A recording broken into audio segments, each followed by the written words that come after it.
श्री गणेशाय नमः।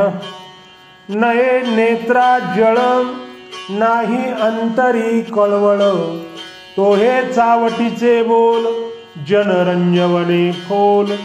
न फळे उत्तर नाही स्वामी जो सादर, तुका म्हणे भेटी जव नाही दृष्टादृष्टी।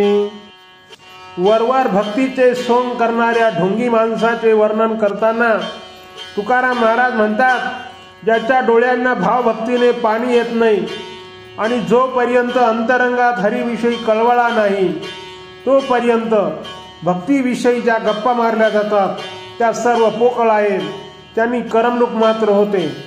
जोपर्यंत आपला स्वामी आपल्यावर कृपा करण्यास तयार होत नाही तोपर्यंत आपल्या सर्व प्रार्थना निष्फळ होतात। जोपर्यंत प्रत्यक्ष एकमेकांची दृष्टीभेट होत नाही तोपर्यंत आम्ही भेटलो असे म्हणण्यात काय अर्थ आहे।